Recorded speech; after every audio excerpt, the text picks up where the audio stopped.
वालेकुम दोस्तों। उम्मीद है आप लोग सब खैरियत से होंगे। आज हम लोग सिविक्स इल्म शहरियत के मदनियत का class intermediate Karachi failed Punjab board का लेक्चर नंबर 18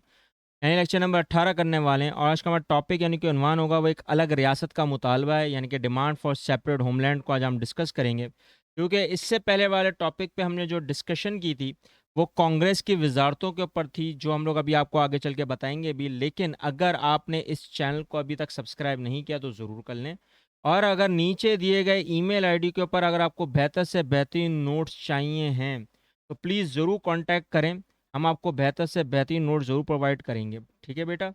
आज के टॉपिक को आगाज़ करने से पहले जो हमने प्रीवियस लेक्चर में डिस्कस किया था, जो मैंने आपसे शुरू में डिस्कस डिस्कस अभी करने की कोशिश भी की और डिस्कशन किया भी, कि Congress ministries in the provinces, यानी कि कांग्रेस की वजारतों का जो अलमिया था जो उस वक्त मिला था 1936 से लेके 1939 तक, यानी कि 1936 से लेके 1939 तक, जो मुसलमानों पर बरपा हुआ था इंडियन एक्ट, जो हमने डिस्कस भी किया है और ये पूरी दुनिया मानती भी है कि वो एक्ट जो था बहुत ही ज़्यादा ख़तरनाक था बरे सग़ीर के हिसाब से, जो मुसलमानों को बहुत ज़्यादा तशद्दुद का हामिल बनाया गया।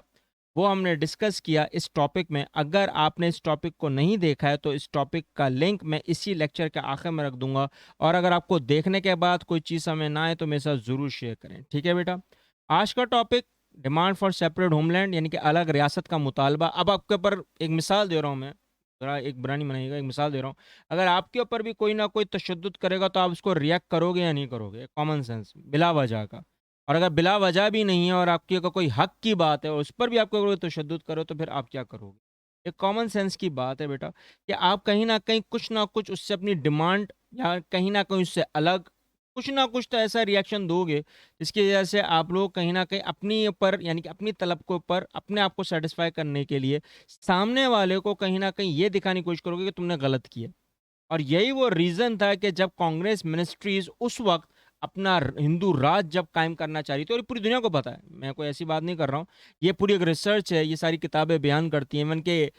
इंडियंस की किताब भी ये बयान करती हैं कि कहीं ना कहीं कांग्रेस रूल जो प्रोविंसेस में 1935 के एक्ट के ऊपर लगाया गया, तो वहाँ मुसलमानों को ये डर था कि कहीं ना कहीं इंडिया में अब वो आज़ाद तरीके से घूम नहीं पाएंगे, एक फ्रीडम नहीं होगी, आज़ादाना सोच नहीं होगी। और ये कन्विंस हो चुके थे कि हाँ, कहीं ना कहीं हिंदू डोमिनेंसी अब इंडिया में कहीं ना कहीं उजागर हो रही है। और इसी की वजूहात को रखते हुए लोगों ने अपना, यानी कि उस वक्त के मुसलमानों ने अपना एक अलग मुतालबा कर लिया रियासत का। और वो रियासत सिर्फ रियासत नहीं थी बेटा, असल मसला ये था कि वो याद आ रहा है ना इलाहाबाद एड्रेस, जो हमने पहले भी डिस्कस किया, प्रेसिडेंशियल एड्रेस, उसी के हिसाब से अगर देखा जाए तो सदारती बयान के ऊपर ही ये रद्द अमल था।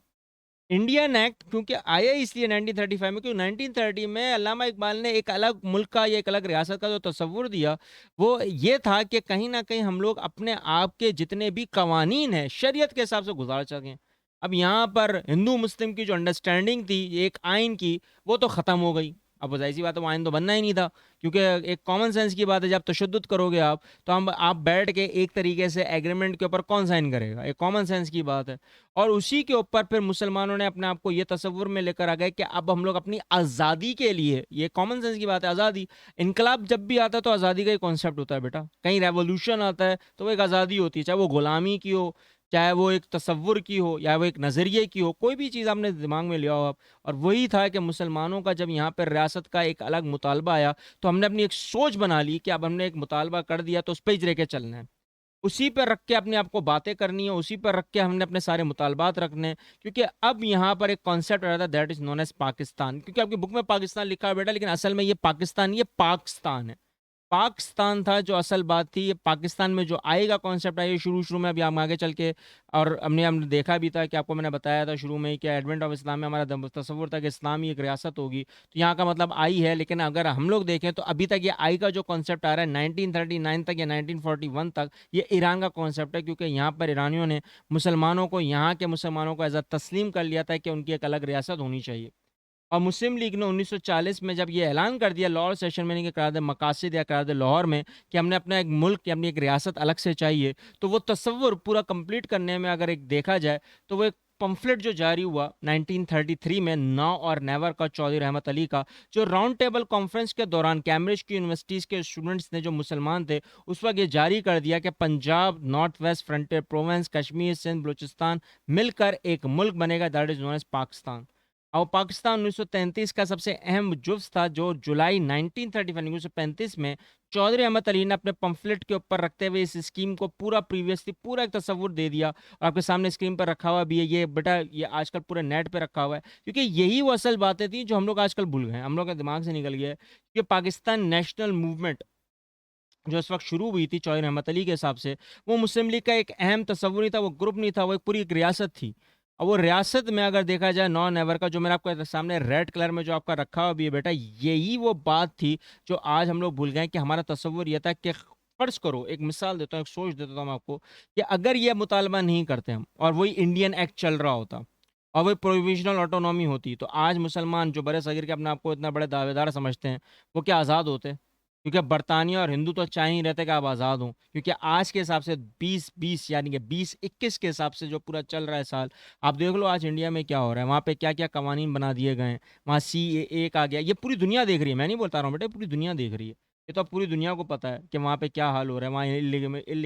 इलीगल इमिग्रेंट्स का नाम दे दिया है, जो घुसपैठियों का नाम आ गया, मुसलमान अब घुसपैठी हैं वहाँ पर, उनके अपने मुल्क हैं तो वहाँ चले जाएं उठ के। अब वो बेचारे जो वहाँ के जो दुनिया के हिसाब से जो सबसे ज़्यादा मुसलमान बसे हुए हैं, जो हम लोग बोलते हैं कि इंडोनेशिया में, जबकि इंडिया में सबसे ज़्यादा मुसलमान है, 47 करोड़ के करीब पहुंच चुके हैं, वो अब कहाँ जाएंगे? वो 47 करोड़ किधर जाएंगे अब?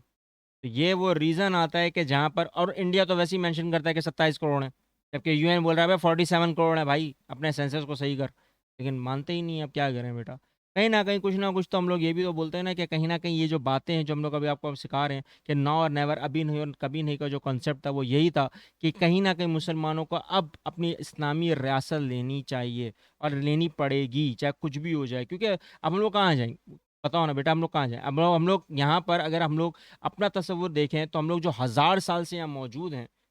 बेटा, वो भी तो एक बड़ा एक टाइम लगाया ना, वो भी तो एक हमारी काविशें थी, वो भी तो एक हमारा जुज़ था। अब उसी को रख के बैठ जाओ कि मुगलों का क्या अलमिया था, मुगल क्या थे क्या नहीं थे, अब लोग वही सोचते रह गए तो फिर तो आगे बढ़ गए। ये भी एक कॉन्सेप्ट है ना। इस तरह तो मैं भी हिंदुओं को बहुत सारी चीज़ें बोल सकता हूँ, भाई तुम्हारे महाराष्ट्र के लोग कैसे थे, राजा कैसे थे, महाराजा कैसे थे, वो बड़े क्या शान और शौकत में घूम रहे थे, उस वक्त क्या वरना का कॉन्सेप्ट नहीं था, ब्राह्मण क्या बहुत ज़्यादा आपको खुद ला ला के निवाले खिला रहे थे। ये बहुत बड़ी बातें हैं बेटा, ये बहुत सारी बातें हैं जो हम लोग डिस्कस कर सकते हैं, लेकिन हम लोग डिस्कस नहीं करते क्योंकि ये ज़्यादा तासुब फैलाएगी या इंतशार फैलाएगी, कोई बातें नहीं है। लेकिन जो असल हकीकत है वो मैंने आपको बयान की है कि हमने अपने अलग मुल्क का तस्वुर क्यों किया, क्योंकि असल बात यहाँ पर आती है कि इस्लामी शरीयत के कवानीन जो डिस्क्रिमिनेशन तासुब को ख़त्म कर देते हैं, इसके हिसाब से हमने सोचा है अपना मुल्क। और यही वो वजह थी कि उस वक्त अल्लामा इकबाल और चौधरी रहमत अली के दिमाग में यही चल रहा था कि हम लोगों ने इसी का तस्वुर रखना है और किसी चीज़ का तस्वुर नहीं रखना है। आज के मामलात में हम लोग ऐसे क्यों हैं, अब ये आप लोग सोचो, ये आप लोगों का भी सोचना काम है और अमल करने का काम है कि क्या हमें ऐसी रियासत चाहिए जो आज है,